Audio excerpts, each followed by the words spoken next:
All right. Book 3 of these Indiana Jones prequels. This one's also by Rob McGregor.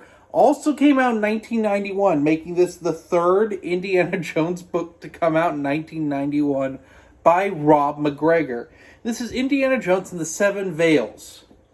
In this book, after an archaeology expedition that goes wrong and Indy gets injured, he and Deidre end up in New York visiting Marcus Brody, with Marcus officially being in an Indiana Jones book and not just referenced. So Marcus has an exhibit where he's trying to claim that like Scots, like druids, inhabited part of South America and the Amazon specifically, and that's where the lost city of Z is. But of course, a professor named Bernard, who's the head of Indy's department at the University of London, is dead set against this and claims to be sort of an expert on the subject of the Amazon and like the Mayans. And what really it comes down to is that Bernard's a gambler, and he has the odds against an actual person named Colonel Fawcett. Colonel Fawcett was an explorer, British explorer, who got lost in the Amazon trying to find the lost city of Z. This is a real person. In Indiana Jones, of course, they do this periodically, where they bring an actual historical figure in. So Marcus wants to prove that he's right, and he wants Indy to find his friend Colonel Fawcett, who's gone missing in the Amazon. So Indy and Deidre, who are having a rocky relationship already, at the end of the second book, he proposed to her, but they never actually got married, and they've just had relationship issues. They get married in this book on a cruise ship, but literally everyone's trying to stop them, like, from finding Colonel Fawcett, and it's interesting. And so, basically, this book's weird. I'm not gonna lie. I'm not gonna sugarcoat it. Although it does feel more like an Indiana Jones adventure compared to the previous two books. Like, it feels... It's very dark. Like, on a darker than Temple of Doom, I would say. There are cannibals in this.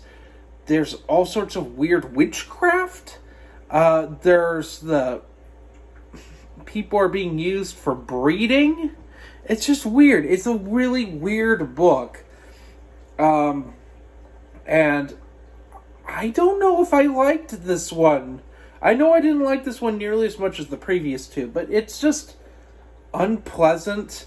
But my primary problems are this. There are two. The first is Deidre and Indy as a couple. Don't like it. I don't like it at all. I didn't care for it so much in Dance of Giants, but definitely here. They're just dysfunctional until they're not. And then suddenly they're like a perfect married couple, but they aren't really. I don't know why Indy married her. But then again, I don't quite get why he married Marion Ravenwood in Kingdom of the Crystal Skull. So there you have it. Indy just, to me, seems like Rob McGregor's like, well, what if I marry off Indiana Jones? And George Lucas is like, sure, but something's got to happen. And oh boy, does it.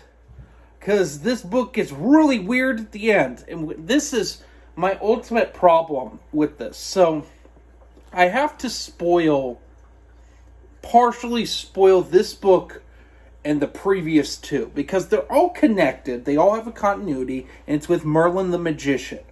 Merlin's like an immortal being in these books, and he does show up.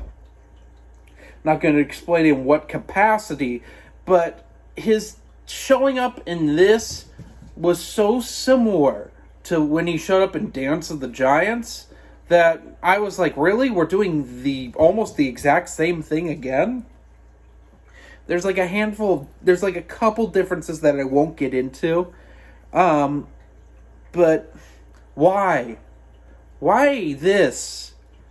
Why it is so weird, and this whole it's like Rob McGregor had an obsession with druids, and this is like the grand finale of this, because I promise that Indiana Jones and the Genesis Deluge doesn't have much to do with this book and the previous books, other than certain characters are in there.